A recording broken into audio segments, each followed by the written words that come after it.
Israel ফিলিস্তিন পুরোদমে যুদ্ধ চলছে, আর এই যুদ্ধের সর্বশেষ আন্তর্জাতিক গুরুত্বপূর্ণ আপডেট সংবাদ জানিয়ে দিব। শুরুতেই শিরোনাম, সুখবর, আরও খেপেছে ইরান, আমেরিকার সামনে মহাবিপদ। এরপর জানিয়ে নিব ইসরায়েল হিজবুল্লাহ উত্তেজনা বাড়ছে, বৃহত্তর সংঘাতের আশঙ্কা। ভিউয়ার্স, তবে কি ইসরায়েল হিজবুল্লাহ পুরোদমে যুদ্ধ শুরু হয়ে যাবে? এ সম্পর্কে আপনার মূল্যবান মতামত কমেন্টস বক্সে লিখে জানিয়ে দিবেন। এরপর থাকবে যুদ্ধ বন্ধে আরও ইউক্রেনীয় ভূখণ্ডের দাবি পুতিনের, কিয়েভের প্রত্যাখ্যান। এদিকে ইসরায়েলি বিমান হামলায় রাফাতে আরও ইসরায়েলি 2 জিম্মি নিহত, দাবি হামাসের। এবং সর্বশেষ জানিয়ে দিব আলহামদুলিল্লাহ, ইসরায়েল যুদ্ধ অপরাধ করেছে, প্রতিবেদনের সমর্থন দিলেন মার্কিন সিনেটর। এতক্ষণ শুনছিলেন গুরুত্বপূর্ণ সংবাদ শিরোনাম, এখন জানিয়ে দিব বিস্তারিত। আরও খেপেছে ইরান, আমেরিকার সামনে মহাবিপদ। আঞ্চলিক পরাশক্তি ইরান যে কোনোভাবেই পরমাণু অস্ত্রের অধিকারী হতে না পারে, সেজন্য নিজেদের সবটুকু সামর্থ্য ব্যয় করেছে যুক্তরাষ্ট্র ও তার মিত্ররা। কিন্তু পশ্চিমাদের চাপ যতই বাড়ছে ততই ভয়ঙ্কর হয়ে উঠছে ইরান। ইরান পরমাণু অস্ত্রের অধিকারী হলে সবচেয়ে বেশি বিপদে পড়বে ইসরায়েল। ফলে মধ্যপ্রাচ্যের স্থিতিশীলতা রক্ষায় ইরানকে আরও বেশি চাপ দিচ্ছে ওয়াশিংটন। অন্যদিকে বেশি চাপে পাগলা ঘোড়ার মতো খেপে উঠেছে ইরান। ফলে সামনের দিনগুলোতে ইসরায়েল ও আমেরিকার নিরাপত্তা আরও হুমকির মুখে পড়তে যাচ্ছে বলে মনে করছেন বিশ্লেষকরা। বিভিন্ন গণমাধ্যমের খবরে জানা যায়, জাতিসংঘের পারমাণবিক বিষয়ক প্রতিষ্ঠান আন্তর্জাতিক আণবিক শক্তি সংস্থা তথা IAEA জানিয়েছে ইরান তাদের পারমাণবিক সক্ষমতা আরও বাড়াচ্ছে। ইরানের পক্ষ থেকে যথেষ্ট সহযোগিতা না পাওয়ার সমালোচনা করে সংস্থাটির গভর্নর বোর্ড প্রস্তাব পাশ করার 1 সপ্তাহ পরে এমন কথা বলল IAEA। বার্তা সংস্থা AFP-কে পাঠানো একটি বিবৃতিতে IAEA জানায়, সংস্থাটি আর সদস্যদের বলেছে যে নাতাঞ্জ ও ফোর্দতে পারমাণবিক কেন্দ্রগুলোতে আরও বেশি ক্যাসকেড মজুত করেছে তেহরান। বিষয়টি তেহরানের কাছ থেকেই IAEA-তে জানতে পেরেছে। তবে ইরানের এমন তৎপরতাকে মাঝারি ধরনের বলে উল্লেখ করেছে একটি কূটনৈতিক সূত্র। ইউরেনিয়াম সমৃদ্ধকরণে ব্যবহৃত সেন্ট্রিফিউজ সহ বিভিন্ন যন্ত্রপাতিকে একসঙ্গে ক্যাসকেড বলা হয়ে থাকে। গত সপ্তাহে 35 সদস্য বিশিষ্ট IAEA গভর্নর বোর্ডে ইরানের কাছে থেকে যথেষ্ট সহযোগিতা না পাওয়ার সমালোচনা করে প্রস্তাব উত্থাপন করেছে। যুক্তরাজ্য, ফ্রান্স ও জার্মানি উত্থাপিত প্রস্তাবটির বিরোধিতা করেছে চীন এবং রাশিয়া। ইসরায়েল হিজবুল্লাহ উত্তেজনা বাড়ছে, বৃহত্তর সংঘাতের আশঙ্কা।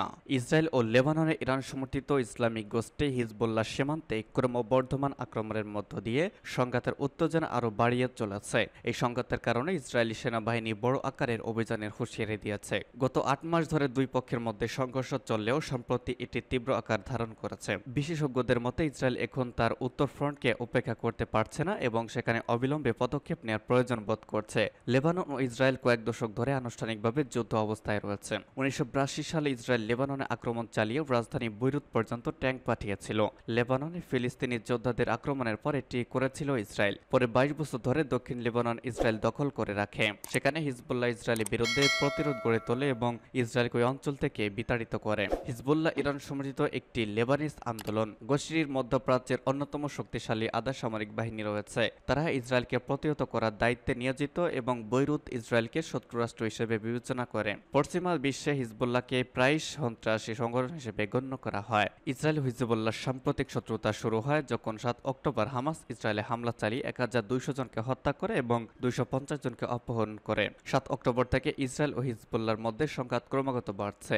সংঘর্ষের সংখ্যা এবং আকার বৃদ্ধি পাওয়ায় যুদ্ধের আশঙ্কা বেড়েছে।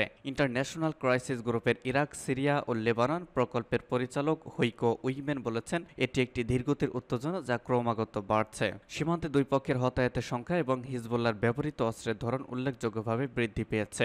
এই সংঘাতের মধ্যে নতুন ধরনের অস্ত্রের ব্যবহার লক্ষ্য করা গেছে। যুদ্ধ বন্ধে আরও ইউক্রেনীয় ভূখণ্ডের দাবি পুতিনের, কিয়েভের প্রত্যাখ্যান। রুশ প্রেসিডেন্ট ভ্লাদিমির পুতিন বলেছেন, ইউক্রেন যদি ন্যাটোতে যোগদানের সিদ্ধান্ত থেকে সরে আসে এবং মস্কোর দাবিকৃত 4টি প্রদেশের সব ভূখণ্ড হস্তান্তরে রাজি হয় তাহলে যুদ্ধ বন্ধ করবে রাশিয়া। গতকাল তিনি যুদ্ধের বন্ধের এই হুঁশিয়ারি হাজির করেছেন। তবে কিয়েভ এই দাবি প্রত্যাখ্যান করেছে, বলেছে এটি আত্মসমর্পণের শামিল। ব্রিটিশ বার্তা সংস্থা রয়টার্স এ খবর জানিয়েছে। সুইজারল্যান্ডে ইউক্রেন নিয়ে শান্তি সম্মেলনের পূর্বে পুতিন যেসব শর্ত হাজির করেছেন তা ইউক্রেনের দাবি দাবির সঙ্গে সাংঘর্ষিক। মস্কো যুদ্ধে ভালো অবস্থানে রয়েছে বলে ক্রেমলিনের ক্রমবর্ধমান আত্মবিশ্বাস প্রতিফলিত হচ্ছে এসব শর্তের মাধ্যমে। শান্তি সম্মেলনে রাশিয়াকে আমন্ত্রণ জানানো হয়নি। 2022 সালের 24 ফেব্রুয়ারি ইউক্রেনে আক্রমণের সেনাদের নির্দেশ দেওয়ার সময় পুতিন ইউক্রেনের বেসামরিক জ্ঞানের দাবি করেছিলেন। সেই দাবিতে এখনও তিনি অটল রয়েছেন। রুশ প্রেসিডেন্ট বলেছেন, পশ্চিমা নিষেধাজ্ঞার অবসানকে অবশ্যই শান্তি চুক্তির মধ্যে অন্তর্ভুক্ত হতে হবে। এছাড়া ইউক্রেনকে নাৎসি মুক্তকরণের দাবির পুনরাবৃত্তি করেছেন তিনি। কিয়েভ মনে করে ইউক্রেনের নেতৃত্বের বিরুদ্ধে এটি অপবাদ। ইউক্রেনের প্রেসিডেন্টের উপদেষ্টা মিখাইলো পডোলিয়াক রয়টার্সকে বলেছেন, পুতিনের শর্ত হচ্ছে যুদ্ধের হার স্বীকার করা এবং সার্বভৌমত্ব তুলে দেওয়া। এই প্রস্তাবের ভিত্তিতে কোনো সমঝোতার সম্ভাবনা নেই। সুইজারল্যান্ডের সম্মেলনকে কেন্দ্র করে পুতিন এই ভাষণ দিয়েছেন, তাই স্পষ্ট। সম্মেলনে যুদ্ধবন্দী ইউক্রেনের প্রতি আন্তর্জাতিক সমর্থন তুলে ধরতে চাইছেন ইউক্রেনের প্রেসিডেন্ট ভলোদিমির জেলেনস্কি। ভাষণে পুতিন বলেছেন, শর্তগুলো খুব সাধারণ। পুরো দনেতস্ক, লুহানস্ক, খেরসন এবং জাপিরজিয়া থেকে ইউক্রেনকে পুরোপুরি সেনা প্রত্যাহার করতে হবে। 2022 সালে রাশিয়া 4টি অঞ্চলকে নিজেদের ভূখণ্ড হিসেবে ঘোষণা করেছে, যদিও এই 4টি অঞ্চলের আংশিক ভূখণ্ড তাদের নিয়ন্ত্রণে রয়েছে। মস্কোর এই উদ্বেগ জাতিসংঘের বেশিরভাগ দেশের কাছে বেআইনি। এর আগে 2014 সালে ইউক্রেনের ক্রিমিয়া দখল করেছিল রাশিয়া।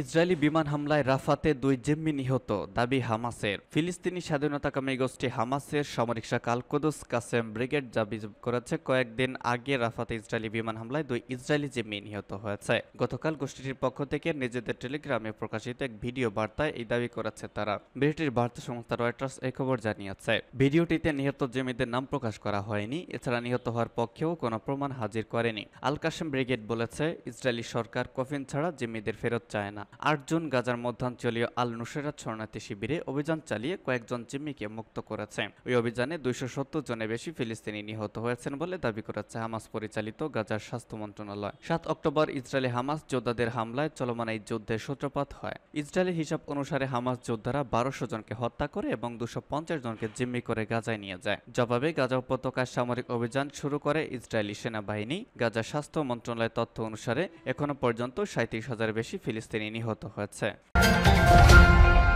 এবং সর্বশেষ জানিয়ে দিব, ইসরায়েল যুদ্ধাপরাধ করেছে, প্রতিবেদনের সমর্থন দিলেন মার্কিন সিনেটর। সম্প্রতি জাতিসংঘের তদন্ত কমিশন ইসরায়েল ও ফিলিস্তিনের যুদ্ধের গভীর তদন্তের পর একটি প্রতিবেদন প্রকাশ করেছে, যেখানে ফিলিস্তিনি স্বাধীনতাকামী সংগঠন হামাস এবং দখলদার ইসরায়েলি কর্তৃপক্ষকে যুদ্ধাপরাধ এবং মানবতার বিরুদ্ধে অপরাধ করেছে বলে উল্লেখ করা হয়েছে। সেই প্রতিবেদনকে সমর্থন দিতে বলেছে মত দিয়েছেন এবং মার্কিন সিনেটর বার্নি স্যান্ডার্স, খবর আনাদুলু এজেন্সির। মার্কিন সিনেটর বার্নি স্যান্ডার্স বৃহস্পতিবার জাতিসংঘের প্রতিবেদনের প্রতি সমর্থন প্রকাশ করেছেন। বলেছেন, গত 7 অক্টোবর থেকে ইসরায়েল এবং হামাস উভয় যুদ্ধাপরাধ করেছে। তিনি বলেন, এটি একেবারে অপরিহার্য যে আমরা জাতিসংঘ এবং আন্তর্জাতিক অপরাধ আদালতের মতো অন্যান্য আন্তর্জাতিক সংস্থার কাজ এবং ফলকে সমর্থন করি। তিনি জোর দিয়ে বলেছেন, আন্তর্জাতিক আইন বাস্তবায়নের জন্য কাজ করা এবং জবাবদিহিতা নিশ্চিত করে দৃঢ় অবস্থান নিতে হবে মার্কিন যুক্তরাষ্ট্র। জাতিসংঘ কমিশনের প্রতিবেদনটি আগামী 19 জুন জেনেভায় জাতিসংঘের মানবাধিকার কাউন্সিলের 56তম অধিবেশনে উপস্থাপন করা হবে।